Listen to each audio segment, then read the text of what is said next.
Set aspirational goals that you can never hit, because that's what motivates people. It is wrong on so many levels. There's nothing right about that statement. Our market on the low end was being eroded. The mid-tier was being eroded. The way we were hitting our numbers was by moving further and further into the high end. The more you start to use this approach, the more you get actual control over what is happening, because people are sharing with you what they've learned and what they're going to try next, the less important the targets become. Because when I'm not hosting Unlock, I'm speaking at events all over the world. I'm helping leaders and I'm helping teams communicate better. I'm helping them build trust faster and actually enjoy working together.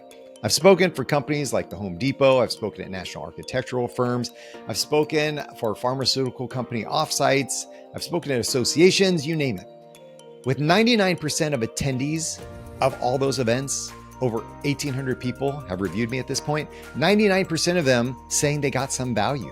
That's pretty awesome. Even the caterers have thanked me. And if they are thanking me and they've heard a lot of talks and they're busy doing their jobs, that's saying something. If you're an event planner looking for a speaker who's really easy to work with, trust me, I want to be the last thing you're worried about on event day. I'm going to take care of you, and who actually delivers value for your audience that they are going to use on Monday morning when they return to the office. Then let's talk. If you're still using OKRs and KPIs to measure your business performance, it might be backfiring on you. Yeah, completely backfiring. And if you're feeling the pain, my guest is going to tell you why. Radhika Dutt is going to explain this whole philosophy around why OKRs and KPIs and things like that are backfiring and actually hurting our ability to grow in business the way we should be growing in business.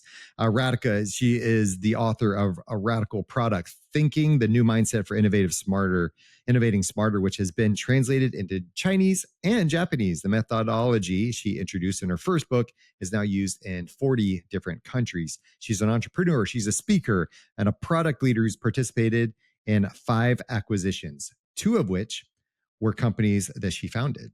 She is currently advisor in product thinking to the Monetary Authority of Singapore and does consulting and training for organizations ranging from high-tech startups to multinationals on building radical products that create fundamental change.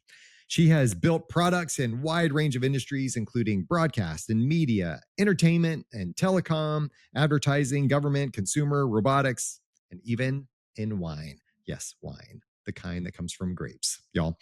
She graduated from MIT with a SB and M engineering and mechanical engineering and electrical engineering, and speaks 9 languages. I didn't know that. That's pretty epic. She's now working on her second book, and we'll talk about that at the end just a bit. So I hope you're going to get something out of this conversation. I wanted to clarify some things and kind of push back on a couple things in the interview, and I hope that they help you because I know that they helped me. Thanks. Let's go.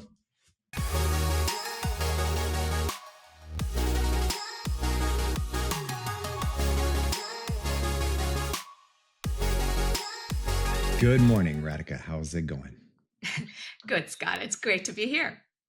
Good to be here. Yes, it is. I get super excited when I have super guests on like you that flip traditional concepts on their head because I want people to think different. I want people to not to steal from Apple, but just think, how do we turn a concept that we hear about every day on its head? And I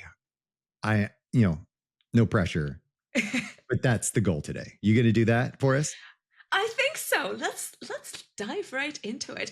And goals and OKRs, by the way, the reason I realized that we have to rethink them, and this is something that very few people know, OKRs sound like a new concept, but they actually date all the way back. Their origins are from the 1940s. 1940s, Skot.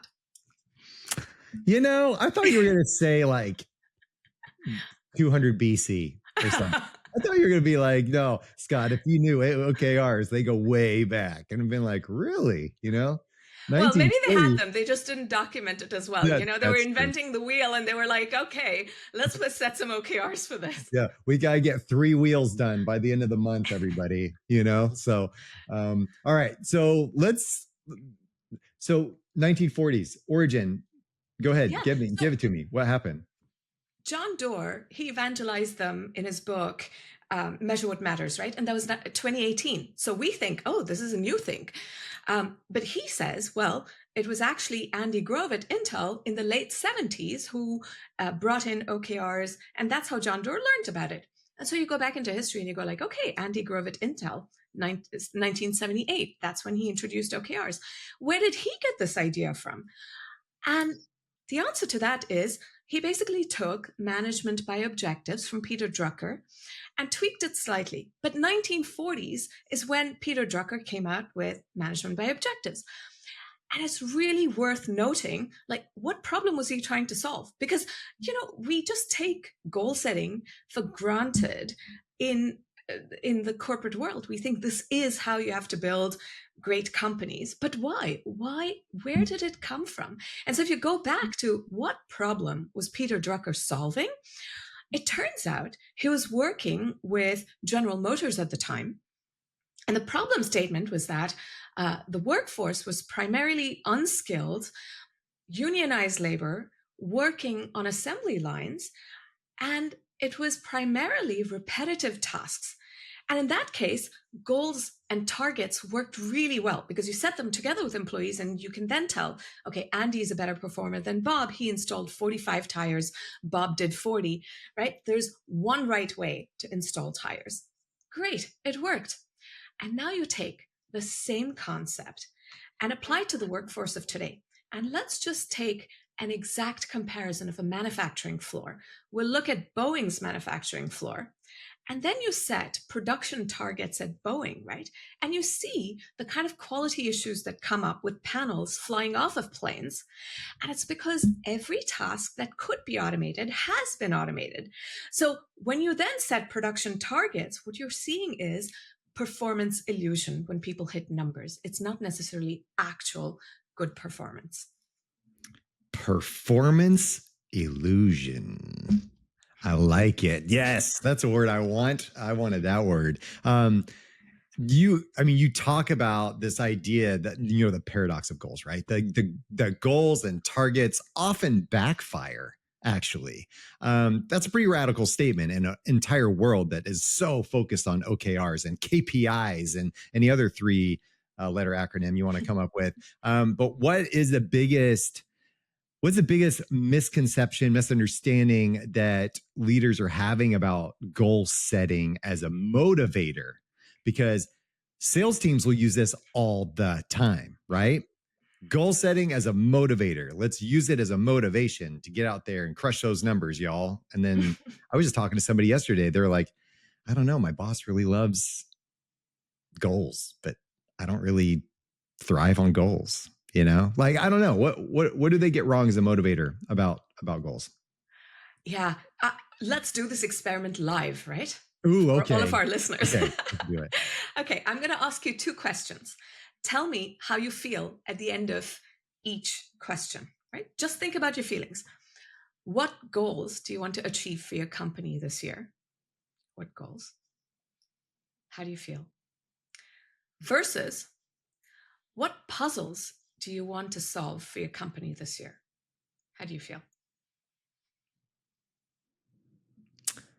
Okay, for me, goals, I'm like, okay, I'm going to get some clear-cut thing here, and it gives me something to kind of artificially work towards, assuming like all this other stuff fits into place. The puzzle solving thing, so it gives me this feeling of like, okay, I'm doing what I'm supposed to be doing. Like that's what business is. That's what everybody says you're supposed to do. So I'm doing the thing I'm supposed to be doing, and that's all I know to do. And I'm just kind of setting this goal, and it's kind of give me something to work towards. Now, the puzzle solving thing. What puzzles do I want to solve? That's a little bit different because I sit there and think that's around problem solving, and then how do I feel when that happens is I feel the sense of accomplishment that I've solved a problem, and I've become better, and we've fixed something that probably might have been broken in the past, and now we don't have to worry about that thing. I don't know. Like there's something there too. So yeah. Tell me what you hear when you hear that. So I've tried this question at workshops, in talks, on podcasts, right? And what I consistently hear is, first of all, with goal setting, what I hear is there's the sense of heaviness, a burden, right? And it's this anxiety of, wait, what numbers did I have last year? Let me recall so that I can set something similar, because I'm afraid of being evaluated against those goals, right? Like I have to set the right numbers. It's generally this fear-based approach. And then with puzzles, what I generally hear is curiosity.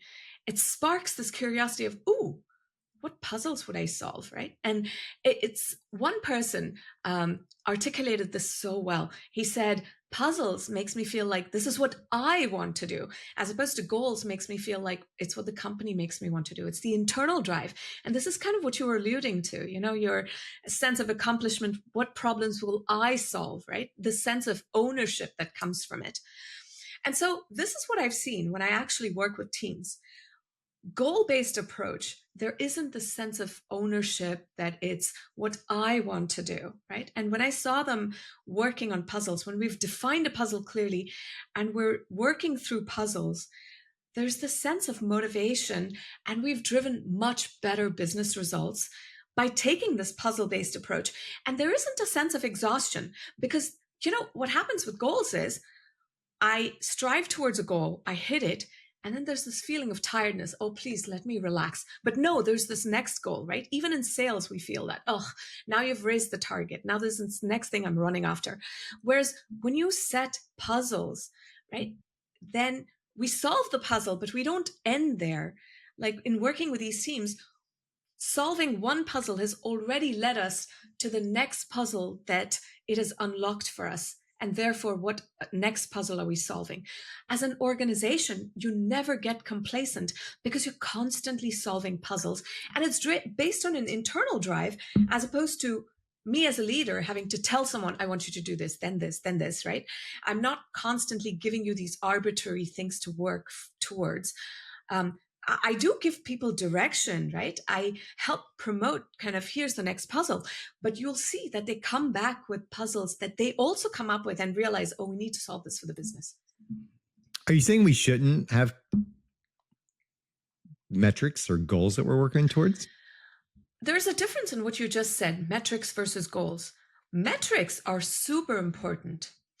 And in all of this puzzle setting and puzzle solving, I am constantly looking at metrics, and we're in fact more rigorous about measurement than we were with OKRs.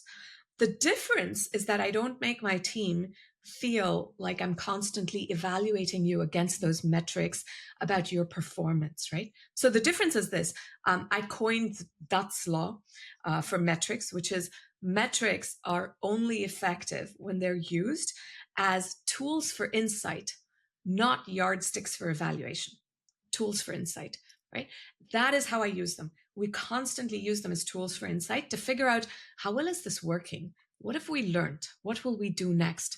Those are the three questions of puzzle solving. We can go into how I've used this in a company and how we drove better business results, but and we can talk about sort of what puzzle setting and solving actually means.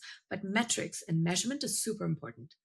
Okay, well, let me push back on this one. Okay, so maybe it's not pushing back, but it's just giving you a little more context. So if a company has to have 15 sales every month in order to meet their revenue targets of whatever by the end of the year, what's flawed in that?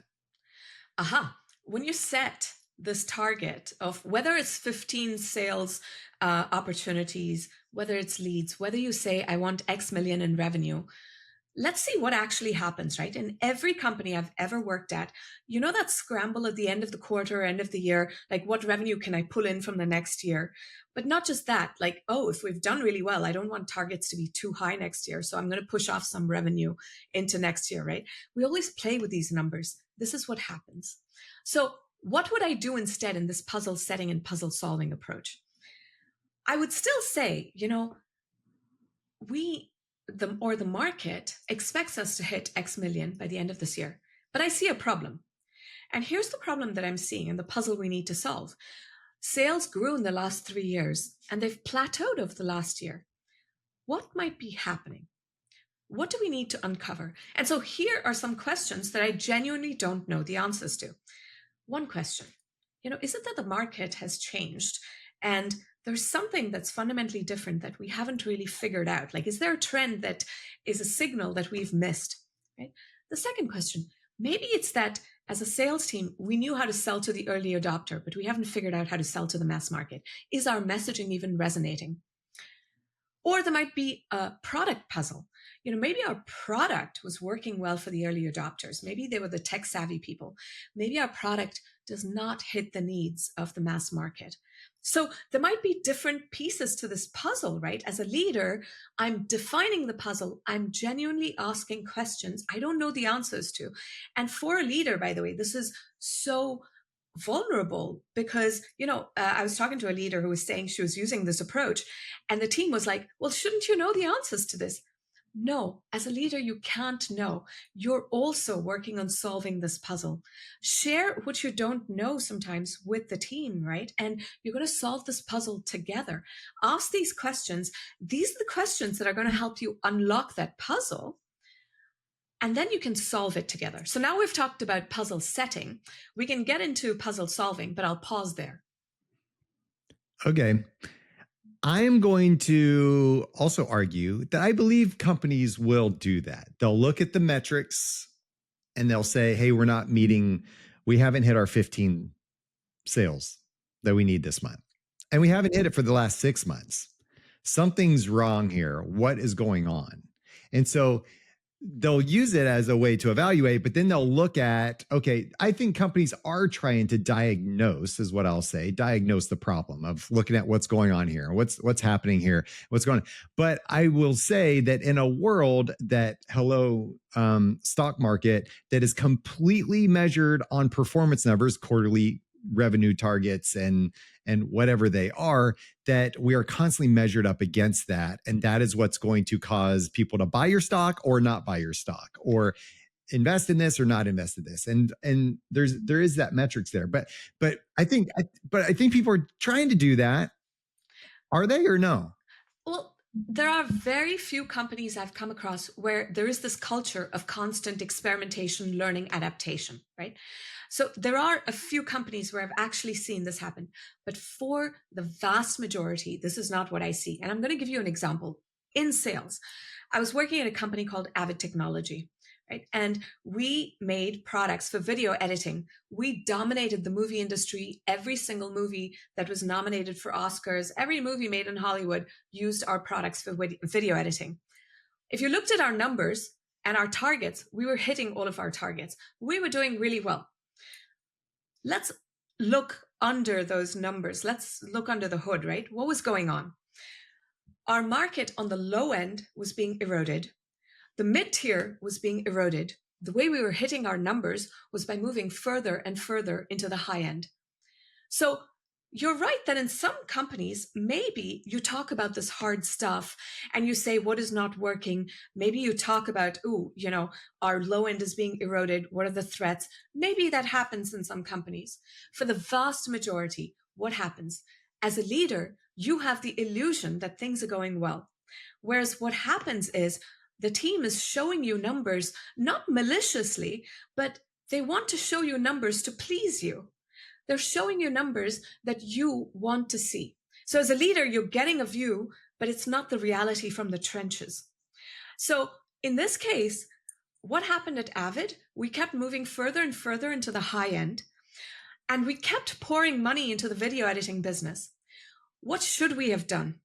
We should have looked at the fact that our low end and mid-tier was getting eroded, and it was a commoditization of the entire video editing industry. Apple and Adobe had a different business model. They could give away this product and sell hardware. That's all they cared about, right? What we should have asked is the puzzle of, what does the movie industry need? How should our model evolve? right? We should have been asking these questions. And in reality, in hindsight, because we didn't ask these questions, we put way too much money into that video editing business. We should have invested in other parts of the business that were growing. We should have fueled that growth instead. We should have put a do not resuscitate order on the video editing business and invested in broadcast. Or even if we did something in the movie industry, it wasn't by just selling more video editors. So they're riding the wave of momentum. Yeah. Into this area and not worrying about the destruction that was happening in the background. Is that what you're saying? That sometimes we get clouded by the metrics, just start driving our judgment a little bit too much, and we don't pay enough attention to solving the puzzles. Exactly. So one of two things happen. One, things are going well, and therefore you're hitting numbers, and therefore you get complacent. Two, things are going badly, so you're missing your targets. And in that case, what happens is there's frantic activity. Everyone is moving in different directions. Everyone wants to make the number and please leaders. But then you see a lot of, lack of collaboration between teams. How often has it happened, by the way, that one team needs this from the other team, but this team says, listen, guys, we have our numbers to hit. I can't help you right now, right? This is the kind of stuff we see. Yeah, I've seen that quite a bit. The siloed mentality, the basically it's all about me and my numbers and my thing. And in Simon Sinek's book, The Infinite Game, that concept talks about that a lot. And I use that a lot when I'm doing strategic planning with companies, talking about a finite versus infinite mindset around this. You win and die by the quarter, you win and die by the month, you win and die by, you live or die by this, live or die by that, instead of this idea of like, how can we continually grow? How do we continuously move forward in what we're doing? You don't win or lose the game of business, as Simon's argument, right? We just keep moving. The game is how do you stay alive and keep moving? Exactly. And this puzzle setting and puzzle solving approach is basically this infinite game that you're playing, right? And it doesn't feel exhausting because it's not like, you can see that it's a marathon already right from the start. And it's not like a goal where you hit one goal, then you want to just relax, then then a higher goal is set. It's not about just goals. You can constantly see what you're solving for. So, in terms of this infinite game, let me give you the puzzle solving part and show you how it fits into this infinite game model, right? So let's take the same sales example that we started with. So maybe the puzzle is that our early adopters, we knew how to sell to them, but we don't know how to sell to the decision maker. And maybe there's the first hypothesis that I have, that I look at my data and I'm saying, you know what, we're not getting enough leads even incoming. So what is going on? So maybe my first hypothesis is my messaging was resonating for early adopters. It's not resonating in the mass market. So I try a different messaging. I try it out. And that's my first hypothesis. And then I ask the 3 questions of puzzle solving. So the first question is, how well did it work? And notice it's not binary. I'm not asking, did it or didn't it work? Or I'm not asking, did you or didn't you hit this goal or this number? It's inviting the good and the bad. How well did it work? And maybe the answer I find is, you know what? This new messaging is working. I'm getting lots of leads. Great. What have I learned? So I got these meetings. What have I learned? I'm seeing that, okay, in terms of early adopters, I'm getting these meetings with the decision maker, but it turns out the mass market is different. That I get these meetings with decision makers, but there is another group that needs to be sold on this. And traditionally, we have never spoken to this other group. So that's our learning. What will I do next? So here is the third question. So based on how well did it work and what have I learned, what will I do next? And in this case, we've never sold to this other group. Maybe what I can do is I have webinars to target this other group so that the buyer or decision maker doesn't have to also go convince this group. There's another thing I want to try, which is maybe there is stuff I give to the buyer that is easily forwardable to this other group, and it engages them. And maybe this is the other piece that we can try. So those are the two things I'm going to try next, right? Now that is a puzzle that I'm going to cycle back on. And that's the next thing that I will solve in terms of a puzzle, in terms of asking, how well did that work? What have I learned? What will I try next? And so we keep going through this loop. And I'm going to constantly increase business results by doing that. And as leader, now I have true visibility. When my team is sharing with me what they're trying, how well it worked, what did they learn, and what will I do next? And you start to see how you can develop performance as opposed to just evaluating people. What resistance do you experience when you're bringing this up to, a leadership team about how they're the old way of doing things versus kind of your new way of thinking about how to approach things? Because my guess is that a lot of leaders fear that if they remove these things, if they start changing the way that they're measuring stuff, performance will suffer. What do you think is behind that fear? How do you help them replace this idea of control? Because that's kind of what it is. Yeah. With the idea of what you're presenting as curiosity. Yeah. So there are two big fears, right? So one, to the point of control, the word puzzles even makes leaders feel like, does this mean I'm just letting my team out on the playground, come back when you guys are done playing? It's the sense of, how much control do I have? Will performance suffer? That's the first one, right? And for that, what I'll say is this whole scaffolding that you're going to give to teams, which is about, first of all, defining the puzzle with a lot of detail so that they know exactly what they're solving for. And then they have to come back to you with answers to how are they going about solving this puzzle. It helps you make all of those metrics a lot more actionable. It actually makes measurement more actionable because you can course correct.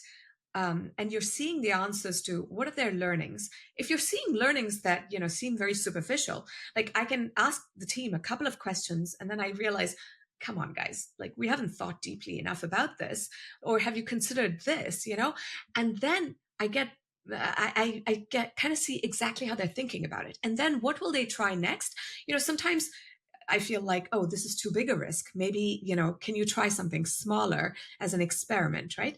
This is the kind of course correction that leaders need. So it's not going to the playground, it's actual control that you have. So that's the first thing. And the second big fear that leaders have is, how will I evaluate my team? How do I quantify performance? And to this, what I say is, what you're seeing is actual performance. So I'll give you an example. I was working with this company where there was a product manager who came from one of these big companies like Google or Amazon. And, she was presenting numbers to me on a regular basis, and the numbers always sounded great. And when we shifted to this model where I was saying, don't just tell me numbers. I want to know, how well did it work? What have you learned? What will you try next? All of a sudden, I realized that the numbers that she was sharing with me, yes, the numbers sounded good, but the learnings didn't show depth. Because I would dig into the numbers a little bit and I'm like, I'm not seeing the depth of learnings, like what is actually going on. So what are the users doing? How are they behaving? The numbers isn't telling me why are they doing that? And so this is what you actually see. What you can figure out based on the true answers to these questions is how much scaffolding does your team actually need, right? You can see how much knowledge, skills, and experience they have and who needs more handholding and who you can give more leeway to, a longer leash, let them go solve bigger puzzles. And I know they're able to do this. That's what you want as a leader. Okay, I agree. I think that there's deeper thing. I think that we try to scratch the surface. We try to give us all this surface level stuff. And I don't think that's telling the real story. And I think you're looking for the real story. And what are we really trying to solve for here? And how do we make sure the infinite game stays alive, that we are thinking long-term of growth mindset, not scarcity mindset of fear-based numbers that are trying to control our outcome and control our behaviors. When we're looking at the idea of KPIs, targets, goals, OKRs, I'm guessing. Here's what I'm going to say, Radhika. I don't believe they're ever going to go away. Like, I think that they're just part of our mentality and business world of how we do things. So, say we're embracing this world of OKRs and goals and targets and KPIs. How do we do it right then? Like, Yeah. how do we set them correctly to where it's embracing the puzzle and the curiosity, but we still have the marrying of the two? So, what I'll say is, as a leader, I don't expect you to give up on OKRs on day one, right? What I find is that, in fact, one of the big fears is for a leader, does my team, if I don't set a number, are they going to give up on measurement and just tell me stories, right? But the reality is, as you start to use this approach, and this is what happened with this with the companies that I'm working with, the more you start to use this approach, the more you get actual control over what is happening because people are sharing with you what they have learned and what they're going to try next, the less important the targets become. Because what happens is with targets, you might set a target, but halfway through the year, you realize what you should be working on is actually this metric, not this original metric that you had set. So what do you do as a leader? The first thing is, this methodology, I call it OHLA, OHLA, objectives, hypotheses, learnings, adaptation. So the objectives, the O, is how you summarize the puzzle. So think about OKRs. Right now with OKRs, you're setting an objective, and you might say the objective is grow the business, right? Instead, maybe set the objective as the puzzle. Set the objective as the puzzle where you describe what is the problem with growing the business, right? And the problem might be exactly like we described. We want to get to this growth curve, but maybe sales have plateaued. Describe the questions and summarize the puzzle that you're seeing. Like, what are some problems that we need to uncover so that we can actually get to that growth curve, right? So set the objective as a puzzle, first of all. The second thing you can do is, even if you're setting metrics because it feels too scary to let go of objectives, when you work with teams, invite the reality. Invite the reality by asking for the good and bad, by asking, how well did it work? Asking for those, what are the experiments they're trying? How well did it work? What have you learned? What will you try next? Because just asking to see OKRs in red, green, or yellow, it's going to give you the illusion of performance. It's not going to give you the reality from the trenches. Create the psychological safety by not shooting the messenger. When you invite the good and bad answers in how well did it work, and talk about it in this way yourself, right? Talk about an initiative that you've taken on, and talk about how well did it work? What have you learned? What will you do next? You can do this role modeling so that your team is not going to be afraid to share with you in those same terms what they're working on. Good. Good. So for those companies out there that want to hold on to these things, because that's the way they've done things for 486 years, is that they really need to understand, okay, use the number, but let's go deeper. Let's understand those three questions I think are brilliant. How well did it work? What did you learn? And what are you going to do next? I think just the concept of that is really important, because it's like, that says we want you to think. We don't want you to just report a metric. And I saw this a lot when I was doing a lot of work with marketing companies, and marketing companies would go and just produce what we call vanity metrics, and you see them on social media all the time and on Google searches and all kinds of things that you post. We got 40,000 views last month. And it's like, okay, like, so what? And so I think that there was a lot of that going around too. So thank you for that perspective. I hope I summarized that okay. That was brilliant. I loved it. There's one thing I'll add to what you said, right? Which is, as a leader, if you always set targets and then you're setting a puzzle, there is research that shows that the more a person feels evaluated, the less they are likely to take your feedback. So, what do I mean by this? The more someone feels like you're evaluating them and quantifying their performance, you want to give them ratings on a scale of, 1 to 5. You, Scott, are 5, and this other person here is a 3. The more they feel this evaluation, even when you set a puzzle and ask them how well it's working, the more likely they are to want to tell you, you know what, it's working brilliantly. Let me tell you all about these learnings, right? And they want to show you all the positive numbers about how fantastic everything is. And so your challenge as a leader is to create that psychological safety where people want to give you the reality from the trenches. Do you ever advise, this just kind of came out of what you just said. Do you ever advise leaders, to push them? And I don't know if there's, value in this, to not even report a number. Say, you know what, if your sales team comes in, I don't want them to tell you how many sales they've had this month. Because really, I just want to know, how well did it work? What did you learn? What are you going to do next? And do you ever encourage leaders to just have that conversation without the numbers conversation? I have not. And here's why. I do think the numbers are important, right? I really do think that the numbers tell you. Both leading and lagging indicators are important, and sales is a lagging indicator.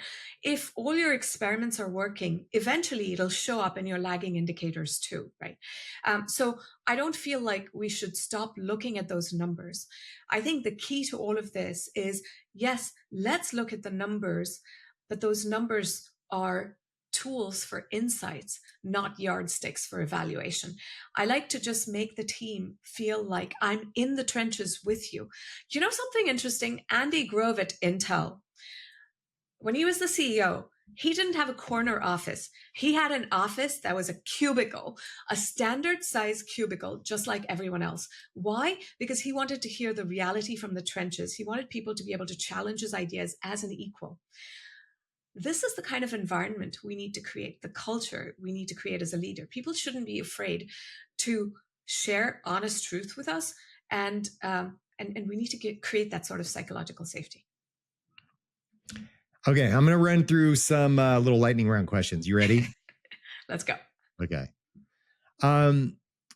This might be easy. You probably did some research on it. Who's a company that actually gets this right? Oh my God, that is a really tough one. Who's a company that gets this right? Is it because so many get it wrong? Is that why it's so hard? That's the reality. I think there's a company I'm working with right now, Signal Ocean. I feel like we've worked together long enough that, yes, we are getting it right. There are other companies too. I'll tell you ones where I felt like I had psychological safety in my group. Right? In the broadcast division at Avid Technology, there was the head of broadcast, David Schleifer. He did it right. We weren't focused on targets. We had numbers, actually. We had numbers, we had targets, but he wasn't focused on targets. We focused on the puzzle. And I find that a lot of amazing leaders who do this right do it out of intuition. And the whole reason I created this framework is so that we are able to do this in a systematic way, not just through intuition. What's the worst leadership advice about goals that you've ever heard? Set aspirational goals that you can never hit, because that's what motivates people. It is wrong on so many levels. There's nothing right about that statement through scientific research. So the big, hairy, audacious goals, the BHAGs, you're not a BHAG fan? Bullshit. So what do they do psychologically to us? Why don't we like those? Because it turns out that it's not motivating at all to have goals that you can never hit. That's one. Two, it creates really perverse incentives where, especially if you have a stretch goal and you're this close to hitting it, it creates unethical behavior. And it sets goals, especially when they're on it. Oh, an example of this is Google Chrome. And Google, in fact, got hit by the biggest fine from the European Commission to date because of their monopolistic behavior. And it was because of OKRs that were set that were entirely too aspirational. That's amazing. Okay. Good thoughts on that. We could have a whole podcast about that one. What's harder? Should we unlearn bad habits or building new ones? Which one's harder? Oh, Um, I think both are equally hard, actually, because unlearning bad habits is like saying, I want to create organizational change and create transformation. Transformation is hard, change is hard. And relearning good habits, that's the same thing in terms of transformation. So, my advice is to do the two things together, not just talk about unlearning bad habits, but what do you replace them with? And if you're going to do transformation, being able to explain the why behind it, and in which case you should both share what is the bad habit we want to unlearn and what is the good habit we want to create. What's a metric that you hear from companies that you would retire forever if you could? Like, I never have to hear another company talk about that stupid metric. It'd be great. User engagement. Oh my God. You don't like that one, huh? It is such a flawed metric because it's something you can chase in the short term, and it absolutely kills your company in the long term if you just optimize for that one metric. I'll give you an example.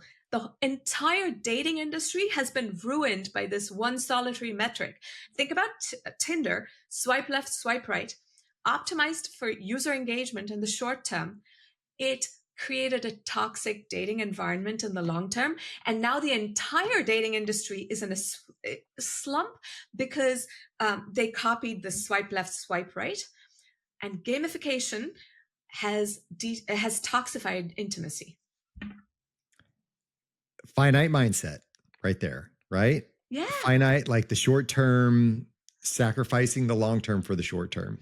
Exactly. And oh my God, we're doing this with AI because there was just an article this morning about how teenagers are using AI for both therapists, therapy sessions, but also to find companionship, relationships. We're optimizing for user engagement, and the effect this is going to have on society, it scares the shit out of me. I was talking to somebody, one of my guests, about this very thing, and the statement was, AI can never love you. Oh, right? It'll pretend to. It will pretend to, totally pretend to. I've caught it doing that. I'm not trying to love me, but doing other things where I'm just like, are you serious? It's like, oh no, I can't actually do that. It was about empathizing. I asked it, could it empathize with me? And it said yes. And I actually got it to admit that no, it can't actually do that. So I was arguing with it. I love my AI, but I don't think it can empathize with me. Okay, one more. A book other than your own that has changed the way you think about process. Oh, that has changed the way I think about process. Or leadership. I'll throw in. One book I really like is Amy Edmondson's Right Kind of Wrong. I really like that because it gives you the right way of thinking about failure. But what I found missing was a framework for how do you actually do this in companies. And so, yeah, I feel like what I'm working on next, this book that I'm working on, is sort of a compendium to this right kind of wrong.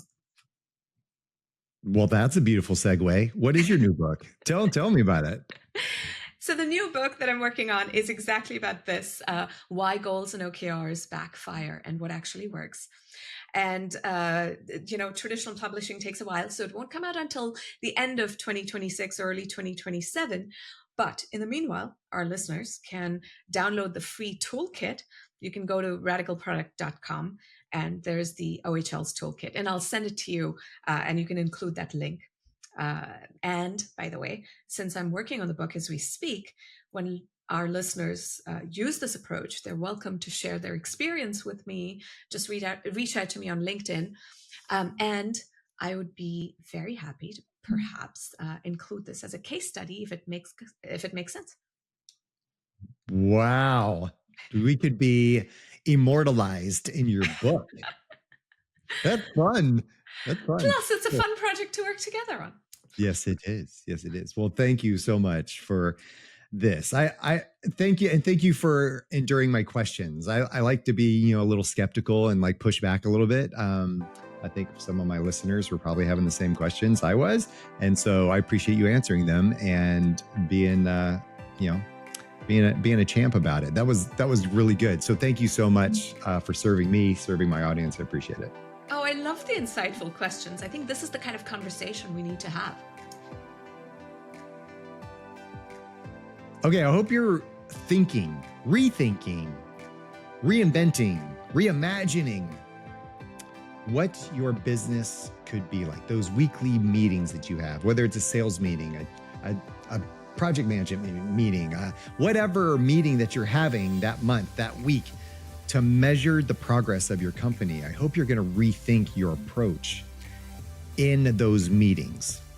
And again, it doesn't have to be a massive thing. And my guest that I had previously, Ashley, she talks about that idea of, sometimes it's not that we have to create this monumental shift of our thinking right now and do this thing. Sometimes it's the incremental steps. What can we do right now that's the smartest, the fastest, the cheapest next step I can take in order to make progress? And that's sometimes what it is. If it's something little, something small that you can do to start creating a proof of concept that this is something that we want to do here. Goal setting. I love it. It creates anxiety, heaviness, fear. Puzzles create curiosity, growth. What is the next step for us? That type of thinking. And these 3 questions, they're so good, y'all. How well did it work? What did you learn? What will you do next time? How well did it work? What will you learn? What will you do next time? And those get deep, those get actionable, those get into the methods and the framing up of solving the puzzle. So get out there, solve some puzzles. We don't need more fear. We don't need more, of that feeling inside of our organizations. Okay. We need more curiosity. We need more growth. We need more imagining of what could be. If you want to find out more information about me or check out the show notes where there's going to be more information and links to the things referenced in this episode, visit skotwaldron.com. And lastly, I'm asking for a little bit of love, just a little bit. So please take a moment, follow, rate the show. The algorithms like that. It helps me get the word out. I really appreciate it. Thank you. And until next time, stay unlocked.